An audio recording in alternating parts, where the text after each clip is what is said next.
Buenos días de nuevo a todos. Bueno, antes de nada me presento, soy Rodrigo Morel, director general de Creara, y bienvenidos a todos al webinar que hemos organizado sobre las novedades en el Estatuto de Electrointensivos y en la regulación de electrointensivos. Antes de nada voy a presentar al resto de ponentes que me van a acompañar hoy. Si podéis mostrar vuestra cámara, por favor, Juan Manuel y Pedro. Bueno, simplemente unas palabras sobre ellos. Pedro González es director general de AEG, la asociación española que aglutina a los grandes consumidores eléctricos de España. Es economista por la Universidad Carlos III de Madrid, ha sido director de regulación de AELEC, ha sido asesor de la Secretaría de Estado del MITECO, una dilatada experiencia como consultor. Gracias, Pedro, por acompañarnos hoy. Y también nos acompaña Juan Manuel García Sánchez, ingeniero agrónomo por la Universidad Politécnica de Madrid, bueno, con una dilatada experiencia también de muchos años en AENOR, ahora ocupa el cargo de responsable de energía y también un viejo conocido de estos webinars para los que ya habéis asistido. Bueno, pues vamos a tratar de limitarnos a una hora, aproximadamente una hora y no más, porque entiendo que todos tenéis los tiempos limitados y más en esta semana rara que nos pilla con un día festivo por en medio. Pero creíamos que había un tema interesante a tratar, que además en este momento se está cociendo, como es la regulación de los consumidores electrointensivos, los cambios en la regulación. Y además es importante el momento en el que la tratamos, que es justo poco antes de que se publique, ¿no? Ya organizamos anteriormente otros webinars con la anterior regulación, en los que además también contamos con AENOR y con AEG, con lo cual pues encantados de seguir con esta senda, de intentar transmitir un poquito de luz sobre el estado de las cosas en esta materia. En cuanto a la mecánica del webinar, vamos a hacer 3 ponencias breves de en torno a 10-15 minutos. Intentaremos ajustarnos a ese tiempo. Desde ya, todos vosotros podéis ir lanzando preguntas a través de la aplicación de GoToWebinar. Las iremos recopilando y finalizadas las 3 ponencias le daremos lectura a todas las que podamos, si podemos a todos sin problema, para que no se queden dudas o preguntas en el tintero. Y por supuesto las presentaciones las compartiremos con todos vosotros y además estamos pues abiertos a responder cualquier tipo de duda que tengáis. Por mi parte nada más, le voy a dar la palabra a Pedro, así que Pedro, cuando quieras. Bueno, pues muchas gracias, Rodrigo. En primer lugar, obviamente agradecer que contéis con AEG para este webinar y poder compartir mesa con Creara y con AENOR y poder trasladar un poco los mensajes que desde la asociación vemos importantes. Precisamente, como bien comentabas, en un momento en el que estamos en pleno desarrollo de cambio de ese Real Decreto del Estatuto de los Consumidores Electrointensivos, y a mí en mi intervención inicial lo que me gustaría es motivar por qué tiene importancia este Real Decreto, también ver a qué obedece precisamente a que un decreto aprobado con tan poco tiempo esté en estos momentos en revisión, y luego me gustaría también introducir algunas consideraciones que para nosotros los consumidores electrointensivos desde luego son de gran interés y que quizás echamos en falta en este marco del consumidor electrointensivo. En primer lugar, ¿por qué hablamos de consumidores electrointensivos? ¿Para qué sirve este decreto? Bueno, este decreto lo único que hace es permitir que determinadas instalaciones que cumplan determinados requisitos puedan obtener una certificación para ser calificados como consumidores electrointensivos. ¿Y por qué es importante hablar de la figura del consumidor electrointensivo? Bueno, yo creo que la propia memoria del Real Decreto lo recoge de manera muy correcta, y son 2 las razones por las que hablamos de consumidores electrointensivos. La primera es porque se reconoce, y así lo reconoce también la Unión Europea, de que una industria competitiva en un determinado país es clave a la hora de generar una economía resistente frente a shocks adversos. Yo creo que todos somos muy conscientes del momento en el que vivimos actualmente, pero en el momento que hemos pasado en la última década con una sucesión de crisis económicas que ahora viene en esta década acrecentada por la pandemia o por la situación de guerra que tenemos actualmente. Luego, contar con una industria competitiva genera empleos estables y de calidad y, por tanto, está contribuyendo de manera positiva a la cohesión social y al bienestar de todos los ciudadanos. El segundo elemento por el que hablamos del consumidor electrointensivo es porque el consumidor electrointensivo presenta una serie de características que son muy interesantes para el sistema eléctrico. ¿Y por qué? Bueno, pues porque el consumidor electrointensivo plantea consumos estables, predecibles y generalmente alejados de los momentos de pico y, por tanto, permite que el sistema o introduce una serie de flexibilidades al sistema que son muy interesantes. Por tanto, tenemos esa figura de consumidor electrointensivo o de empresa electrointensiva que no es más que aquella que tiene un alto nivel de consumo eléctrico, en este caso, cuando lo asociamos o lo comparamos con el valor añadido bruto que genera dicha empresa.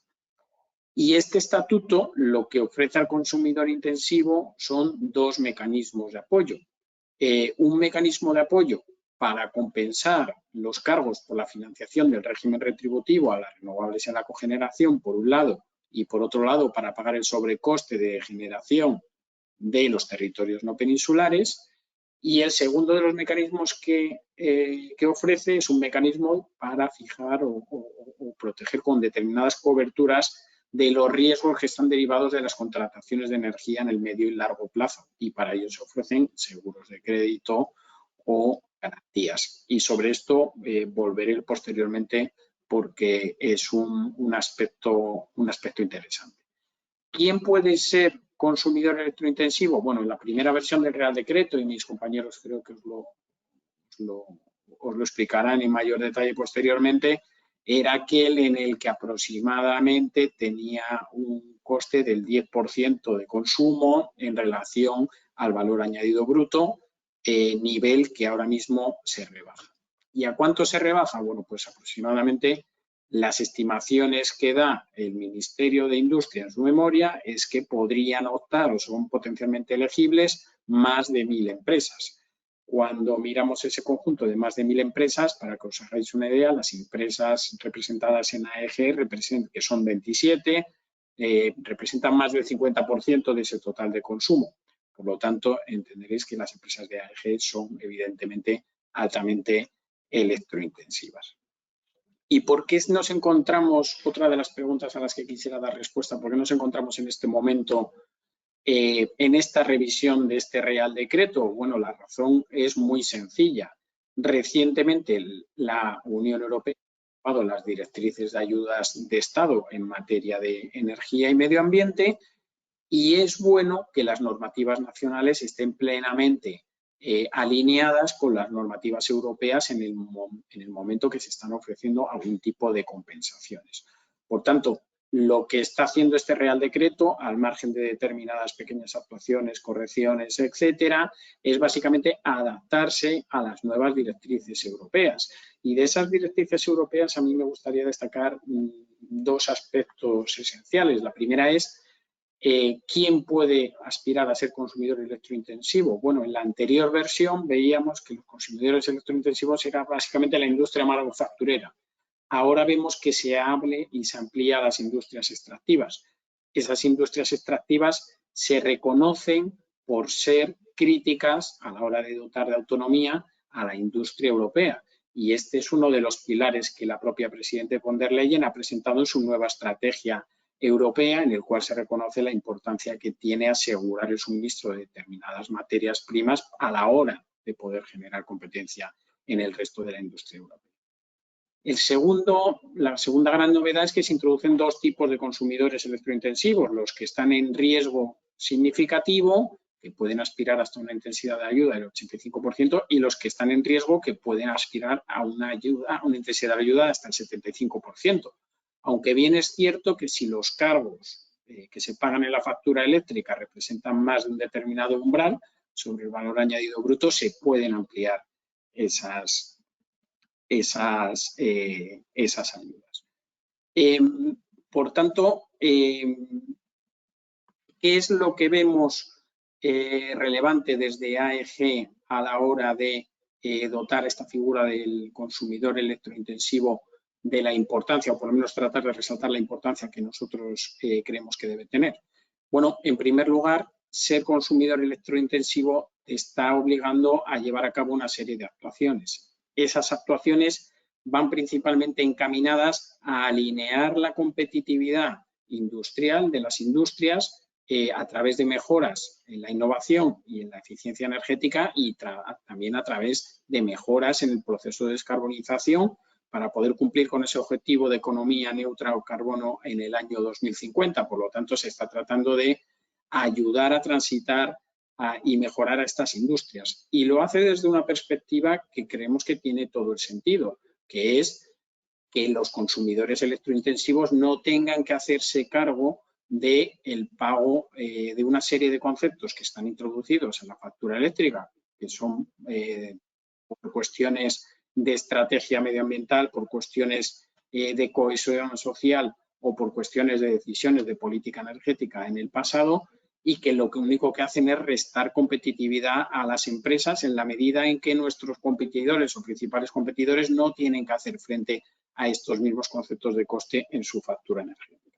Por tanto, para nosotros es importante que se reconozca esta figura y que pueda aparecer, desde luego, la posibilidad de competir en las mismas condiciones. ¿Somos capaces de competir en las mismas condiciones? Bueno, la verdad es que los mecanismos de ayuda que os he comentado anteriormente ayudan en una parte, pero desde luego no introducen todos los conceptos que nosotros podríamos o estaríamos esperando ver. ¿Por qué?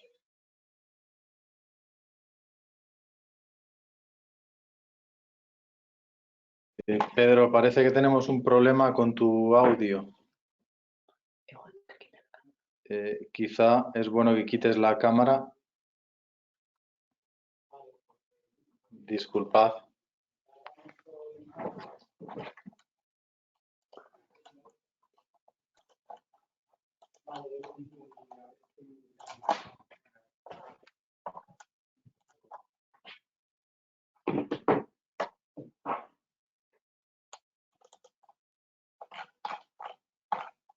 Disculpad un segundo.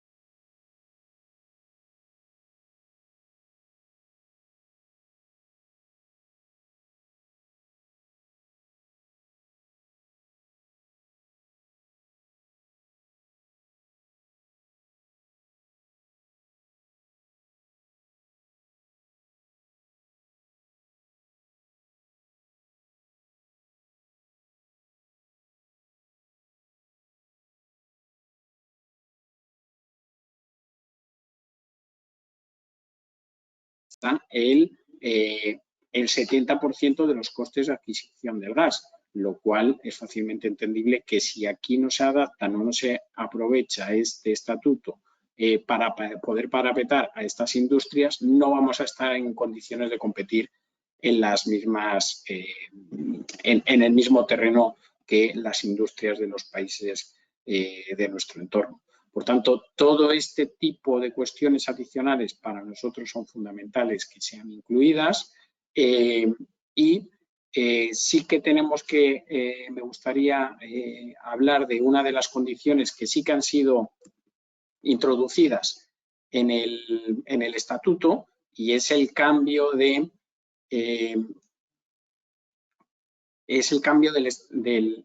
las condiciones para cumplir la condición de consumidor electrointensivo, por la cual lo que se exigía era que los consumidores consumiesen al menos el 50% de su energía en las horas valle. Esto se pretende cambiar para el año 2022 y la razón es muy sencilla. Estamos en un momento en el cual, con la aprobación de la compensación al gas que entró en España en funcionamiento el 15 de junio, las horas más caras han pasado a ser las horas valle en detrimento de las horas punta. Esto es algo que, desde luego, reconoce este cambio de esta situación y al menos debería estar vigente mientras dure la compensación al gas. Por tanto, cualquier tipo de aportación en este sentido también es bienvenida. Y si os parece, Rodrigo, Juanma, yo lo dejo aquí y luego encantado de seguir el debate en la parte de cuestiones. Muchas gracias. Perfecto, Pedro, muchas gracias a ti. Muchas gracias, Pedro.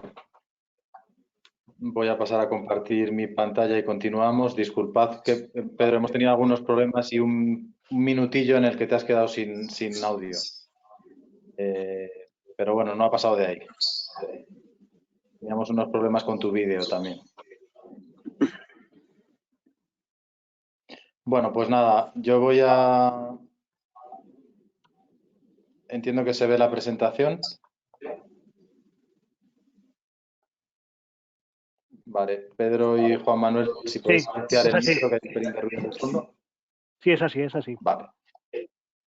Venga, pues nada, mi idea es introduciros también brevemente, y en parte Pedro ya lo ha contado, el Estatuto de Consumidores Electrointensivos, explicar brevemente también requisitos para que califiquéis o que las empresas califiquen como tal, las principales obligaciones que marca y los cambios que ha habido y, bueno, una pequeña cuantificación de las ayudas que se pueden recibir.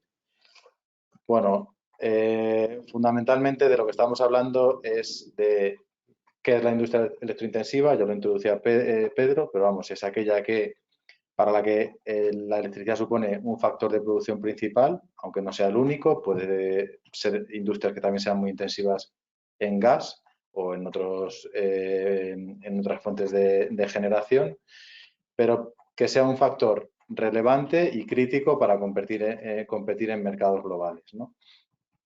¿Qué hizo el gobierno a través de el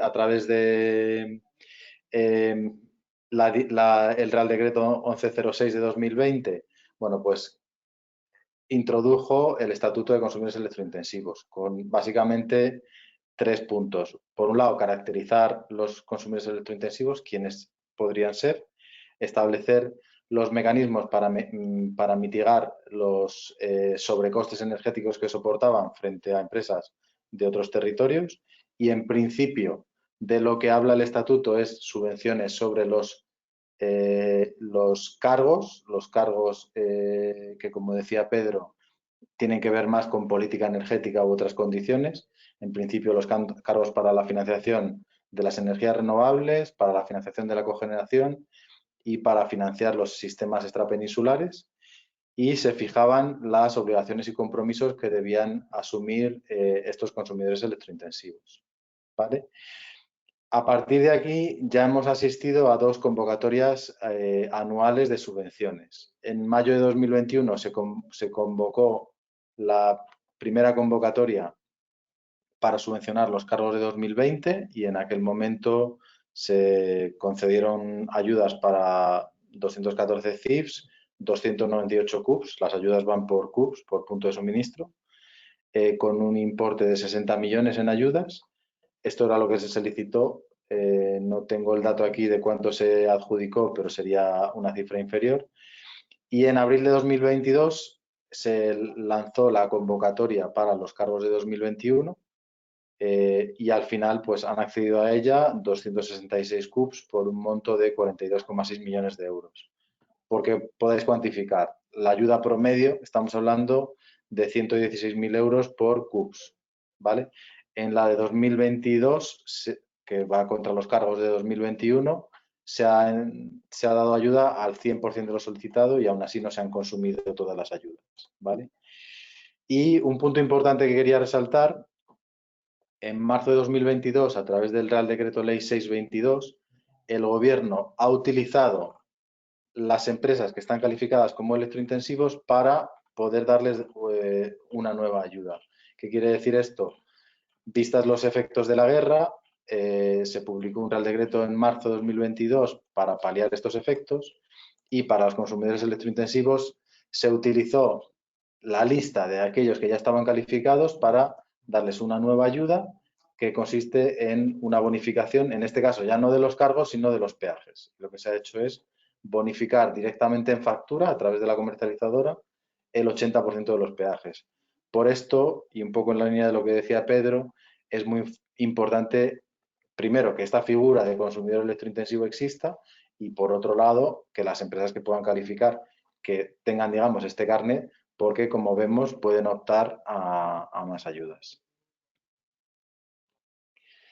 Y, como también comentaba Pedro, en los próximos meses se va a publicar la adaptación de este estatuto a la regulación de la Unión Europea en materia de protección y medio ambiente. Nosotros estamos trabajando y estas ponencias de hoy las estamos haciendo sobre los borradores que ya están publicados, que se han sometido a consulta pública y que en principio es previsible que se publiquen antes de final de año, porque la idea es que estén en vigor el 1 de enero de 2023 y, por tanto, las ayudas a los cargos que las empresas electrointensivas han soportado en 2022 se hagan referidas a este nuevo texto. También vuelvo a repetir que todas las preguntas que tengáis las vayáis lanzando, ¿vale? Que las vamos recopilando y le damos lectura al final. Bueno, en cuanto a los requisitos para calificar,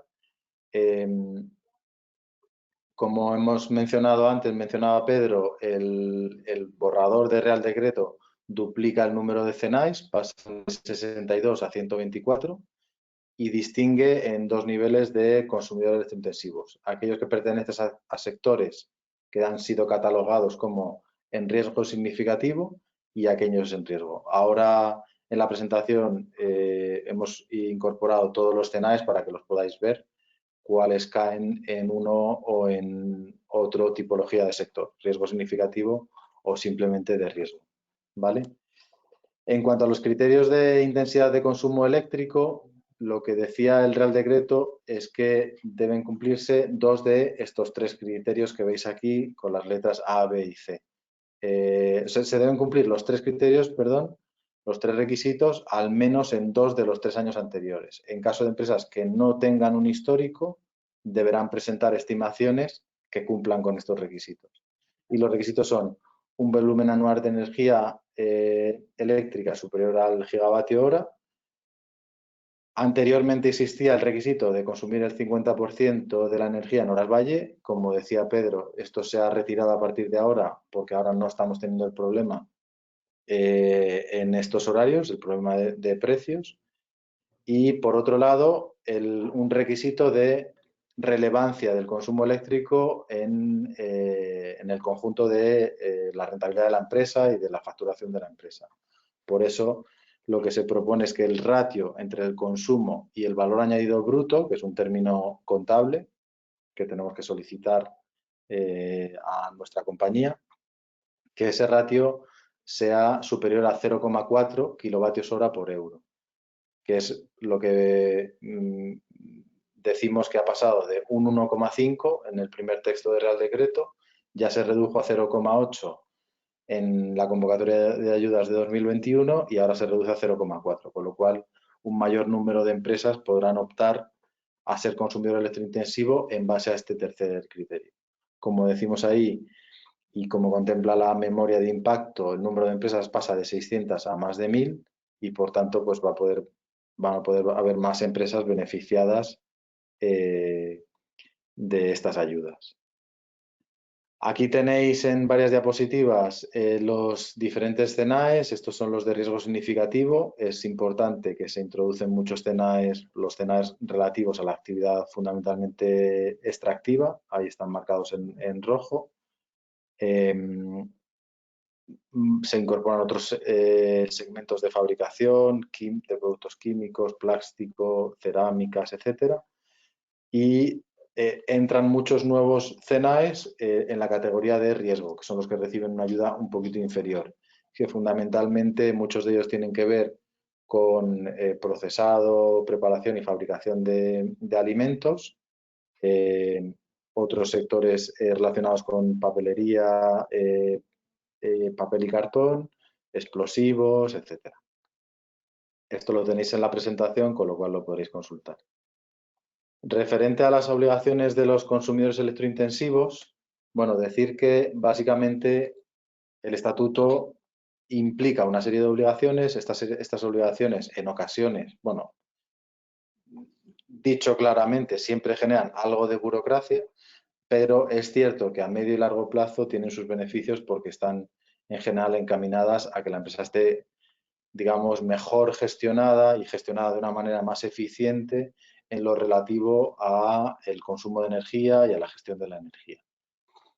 Hay obligaciones relacionadas con fundamentalmente reporting a dos tipos de organismos. Por un lado, al operador del sistema, ¿vale? Donde tenemos que mandar previsiones de consumo mensuales con una precisión determinada, es decir, que estas precisiones horarias de consumo no se desvíen con respecto a la realidad que tengamos a final de mes y, por tanto, tenemos que tener unos equipos de medida que se integren con el operador del sistema. Y luego hay obligaciones de reporting al MITECO o, en su caso, a la comunidad autónoma relativas a consumos, producción de energía, qué medidas de ahorro se implantan, qué proyectos de I+D+I relacionados con energía se están implantando, etcétera. El nuevo Real Decreto ha introducido algún requisito más en esta materia. Hay un requisito de contratación de energía a plazo, es decir, contratación de energía a largo plazo, lo que se conoce como PPAs. Pide que al menos el 10% del consumo anual esté realizado mediante instrumentos a plazo con contratos superiores a 5 años. Y luego hay un requisito de mantenimiento de puestos de trabajo. Durante los 3 años posteriores no se puede reducir el empleo en un porcentaje, salvo excepciones. ¿Vale? En ese caso habría que devolver las ayudas. Y luego los dos requisitos que están más enfocados a la gestión energética y a la eficiencia energética son el que hace referencia a la implantación de la ISO 50001. Lo que dice es que las empresas que están catalogadas como electrointensivos deben disponer antes de 2 años desde que se certifiquen como tal de un sistema de gestión de la energía auditado y certificado según la norma ISO 50001. Y luego un requisito de implantación de medidas, ¿vale? Y aquí te da 3 opciones. Antiguamente solo daba la primera opción y ahora ha incorporado otras 2 opciones. La opción que ya se incorporaba en el Real Decreto original era que el electrointensivo tenía que implantar aquellas medidas de ahorro que tuviesen una rentabilidad inferior a 3 años, un periodo de retorno simple inferior o igual a 3 años. Y ahora te da como alternativa invertir al menos el 50% de las ayudas que recibas en proyectos que generen reducciones de gases de efecto invernadero o reducir la huella de carbono del consumo eléctrico de forma que al menos un 30% del consumo eléctrico provenga de fuentes sin emisiones. Esto luego Juan Manuel os va a dar detalles porque además el Real Decreto introduce detalle de cómo se deben verificar que se han conseguido estos niveles de reducción de emisiones o de ahorro. En cuanto a la cuantificación de las ayudas, y aquí acabo mi parte, bueno, habla de que para los sectores en riesgo significativo se trata del 85% del coste subvencionable, que como hemos dicho son los cargos que aparecen en factura. Al final, el apartado de ATR se divide en peajes y cargos. Los cargos suponen, en función del tipo de suministro que somos, un porcentaje, que puede ser el 30, 40, 40 y pico por ciento, y de esto recibimos un porcentaje de ayuda. ¿Vale? Es verdad que esto sobre el coste total de energía va a tener un peso mayor o menor en función de lo que pesa el resto, el gran componente, que es el coste de energía. En años en los que la energía es muy barata, sobre nuestro importe total tendrá mucho más peso en años en los que la energía es muy cara. Esta parte de peajes tiene un peso muy reducido. Y lo que comentaba antes Pedro, lo que sí que dice el borrador de Real Decreto es que muchos de los sectores en riesgo podrán optar a un incremento de la ayuda del 75 al 85% bajo determinadas circunstancias. Si acreditan que el 50% del consumo de electricidad proviene de fuentes sin emisiones o acreditan que el 10% del consumo eléctrico de la instalación está contratado con instrumentos a plazo, que además era un requisito, o que un porcentaje se cubre con autoconsumo renovable, es decir, con una planta fotovoltaica de autoconsumo, fundamentalmente sería. Vale, pues nada, simplemente por terminar, os dejo, para los que no nos conocéis, un poco las grandes líneas en las que trabajamos en Creara. Nuestro foco es el gran consumidor de energía y tratamos pues de mejorar su desempeño energético y acelerar la descarbonización con 3 grandes verticales: una vertical de consultoría energética y de CO2, una segunda de implantación de proyectos energéticos y una tercera de soluciones de gestión energética. En estos últimos 2 años que está en vigor el Estatuto de Electrointensivos, hemos tenido oportunidad de trabajar con muchas empresas, ayudándoles en el proceso de acreditarse y en el proceso de implantar la 50.001. Y bueno, aquí recogemos algunos testimonios de empresas que, si bien han visto que llevaba cierto trabajo incorporar fundamentalmente el requisito más importante en cuanto a gestión energética, que es implantar y certificarse en la ISO 50001, luego le ven muchos valores, pues en la medida en que pues sistematizan la gestión energética, consiguen presupuesto que antes no conseguían para determinadas medidas de gestión energética, porque al final es un sistema que ya conoce toda la compañía y que está bendecido por la alta dirección, han mejorado el seguimiento, han normalizado la gestión, etcétera. Por lo tanto, pues no deja de ser un valor añadido para ellos. Y por mi parte nada más, voy a ceder el control a Juan Manuel. Dejo de compartir mi pantalla.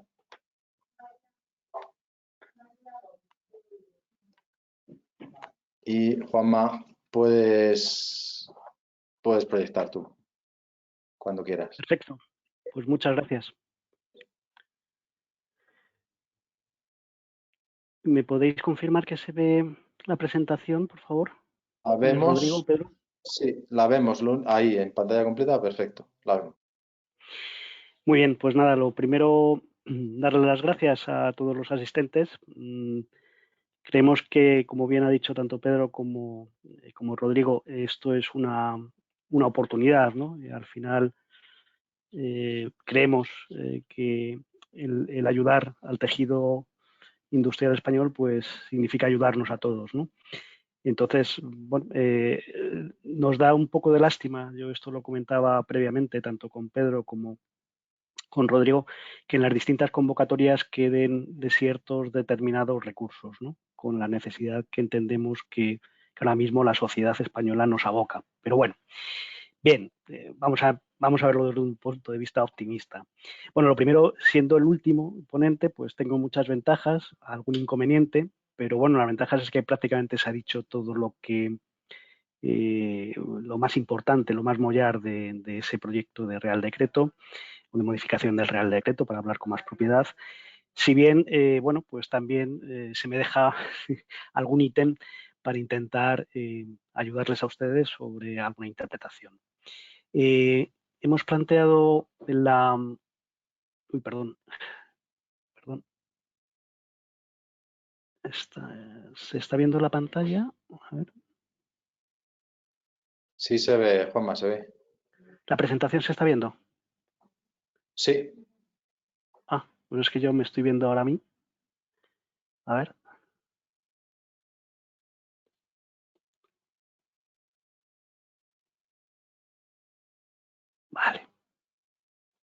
Vale.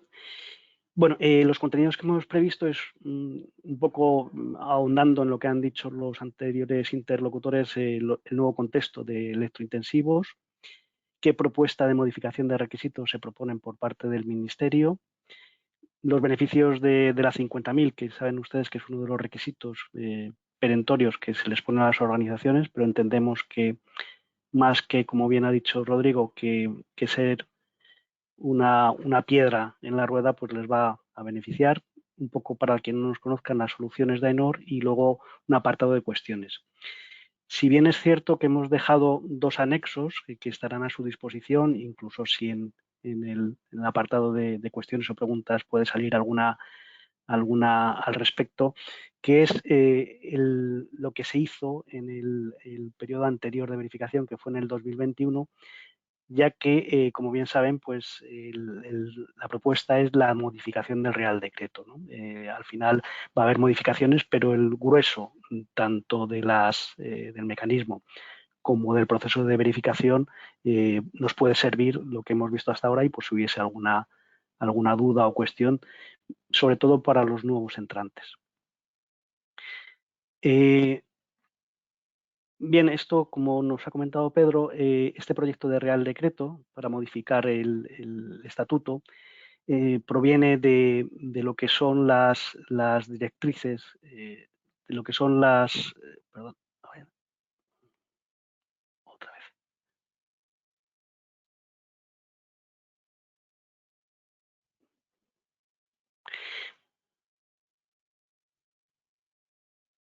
Bien, es que me está molestando la barra y no me deja ver.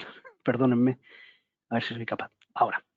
Bien, ¿por qué se amplía la lista de sectores elegibles? Pues esto es por las directrices que se han aprobado por parte de la Unión Europea, la Comisión en el año 2022 de protección del medio ambiente y de la energía. Ya saben que es el grueso, ¿no? Clima y energía, cambio climático.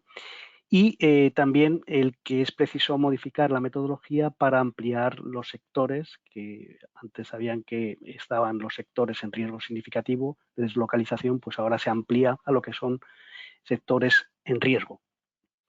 Como se nos ha comentado, pues se puede llegar a conceder una ayuda adicional por encima del 85%, que era el cálculo que se tenía hasta el momento, siempre y cuando pues, se cumplan estos requisitos que tienen ustedes sobre la pantalla, ¿no? Que los costes anuales por cargos sean superiores al 0,5% del VAP o el 1% en el caso de riesgo, 0,5% en riesgo, en alto riesgo y un 1% en sectores de riesgo. Ya veremos, marca una serie de requisitos para poder acudir a esa ayuda adicional que ya nos ha adelantado Rodrigo y que piden también una especie de evaluación de la conformidad de un tercero. Todo esto que hemos dicho, sin perder de vista que la concesión no podrá darse lugar en caso de que algún beneficiario soporte unos cargos inferiores a 0,5 euros por megavatio. Esto sería un requisito limitante para todos, tanto los de riesgo como elevado riesgo. Una cuestión que también se ha mencionado anteriormente, un cambio importante, es que el cociente durante al menos de 2 de los 3 últimos años del consumo anual y el valor añadido se baja a un 0,4 kilovatios euro, con lo cual se amplía evidentemente las organizaciones que pueden acudir a esta ayuda. Y importante, esto lo comentamos porque en alguna otra verificación de años anteriores se nos ha dado el caso que se considera que se cumple este requisito si cualquiera de los 3 años anteriores, si el valor añadido bruto de la extracción es igual o inferior a 0. ¿Cuál es la propuesta de modificación de requisitos? Bueno, ya se ha mencionado anteriormente. El artículo 35 marca una obligatoriedad de cumplimiento de obligación de los beneficiarios, a la vez que una demanda, ¿no? La demanda es que durante el primer semestre de los 3 años posteriores a la concesión de la ayuda y en un plazo de 20 días hábiles se presente la declaración responsable del cumplimiento de los artículos del Real Decreto, en concreto del 10 al 13, el último informe en vigor de la Auditoría de Sistemas de Gestión de la Energía certificado. Esto es una novedad también y, bueno, quizá aquí importante llamarle la atención de que el legislador quiere ver un poco, bueno, pues los compromisos por parte de la organización y en la parte que nos toca a nosotros también la profesionalidad de los auditores que hacen esos trabajos de auditoría de sistemas de gestión de la energía. Con respecto a aquellos de los beneficiarios que a la vez estén aplicados por el Real Decreto 56/2016 en la parte de la realización de la auditoría energética o la obligatoriedad de tener las 50.000, se les obliga además a, como ya ha comentado Rodrigo anteriormente, a una de las siguientes 3 acciones. Implementar las medidas de ahorro que estén detectadas en la última auditoría energética, y esto tiene que estar soportado en esa última auditoría energética y en el informe del auditor ROAC de cuentas. Esta es la primera opción. La segunda es invertir al menos el 50% de la ayuda recibida en proyectos que den lugar a reducciones sustanciales de las emisiones de gases de efecto invernadero, y en este caso también tiene que ir soportado por una parte por el informe del auditor de cuentas y por un informe externo de entidad acreditada como ENOR. Y el tercero, que sería la parte de la reducción de la huella de carbono del consumo eléctrico, al menos en un 30%, excluido el mix nacional, es decir, que tiene que ser por acciones, es proceso no basándose en el mix nacional, y que tiene que estar también refrendado por un informe de verificación de un auditor acreditado externo como ENOR. En el artículo 20 se le añaden los apartados 4, 5, 6 y 7. Saben ustedes que se decía que la intensidad máxima de la ayuda no podrá superar, como hemos comentado anteriormente, el 85% en el caso de las instalaciones que pertenecen al sector de riesgo significativo y del 75% en las que pertenecen a riesgo. Pero en el punto 5 dice, esta ayuda sí se podrá aumentar siempre que se cumplan las dos obligaciones: que al menos del 50% del consumo de electricidad proceda de fuentes sin emisiones, y acreditar que al menos el 10% del consumo eléctrico anual de la instalación ha sido contratado mediante instrumentos a plazo, o alternativamente se da la opción de que el 5% del consumo eléctrico proceda de energía autoconsumida. También nos han adelantado los compañeros que han estado anteriormente que yo, que se consideran instalaciones especialmente expuestas aquellas en que la concesión de la ayuda sea superior al 0,5% del valor añadido bruto si son sectores de riesgo significativo, y del 1% en el caso de sectores en riesgo. El cálculo de este valor adicional, que se denomina adicional máximo, ¿no? Max, se calcula con esa fórmula que tienen ustedes ahí, en la cual pues cada uno de los conceptos son la facturación anual por cargos, el importe máximo, el importe de ayuda máxima en euros calculada según el artículo 2 del Real Decreto, el valor añadido bruto y el coeficiente de intensidad de ayuda que se le aplica a las instalaciones en riesgo significativo un tanto por uno de un 0,05%, es decir, se le aplica ese factor, y a las instalaciones en riesgo un 0,01.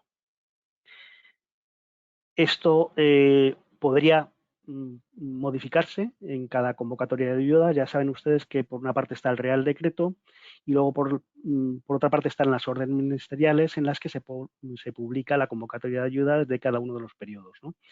En cuyo caso se dice explícitamente que se podría ampliar a las instalaciones en riesgo que disfruten la misma intensidad que la de riesgo significativo. Como ya hemos indicado, siempre esta concesión va a estar vinculada a que ningún beneficiario, que el beneficiario nunca soporte unos cargos inferiores a ese valor de 0,5 euros por megavatio.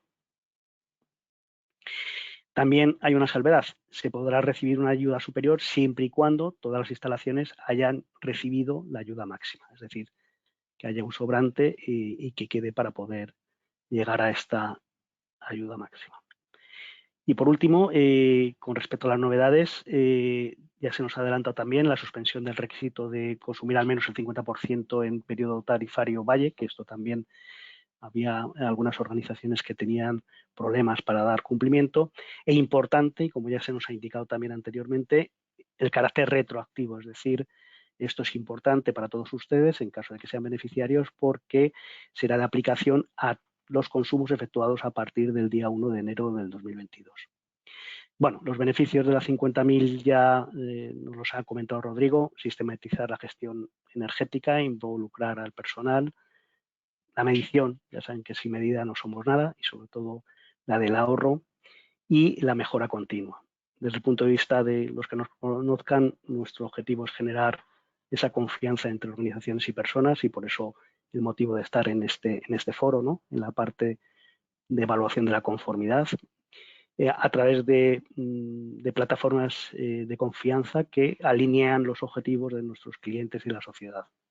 Estamos estructurados en 7 agrupaciones temáticas, las cuales tienen unas plataformas de confianza que incluyen esos objetivos y cada una de ellas articula con soluciones integradas para dar respuesta a esos objetivos. Estas son las 7 plataformas de confianza que se apoyan en las plataformas core de toda la vida de AENOR, que son la de producto, calidad, medio ambiente y seguridad. Yo quedo a su disposición, igual que el resto de los ponentes, para cuestiones. En todo caso, les recuerdo que en la presentación pues, tiene un anexo 1 con lo que fue el proceso del año pasado, que lo paso rápidamente para que vean que están aquí los cálculos, la memoria y la parte de verificación, de igual forma qué plazos se hablaba en aquel momento, qué actividades estaban bajo los CENAES, qué plazos se tenían, qué necesidades había de verificación y qué contenido tenía el informe de verificación. Un poco para los que de ustedes no estén familiarizados con este proceso les sirva un poco de validez. Yo por mi parte, Rodrigo, termino. Muchas gracias.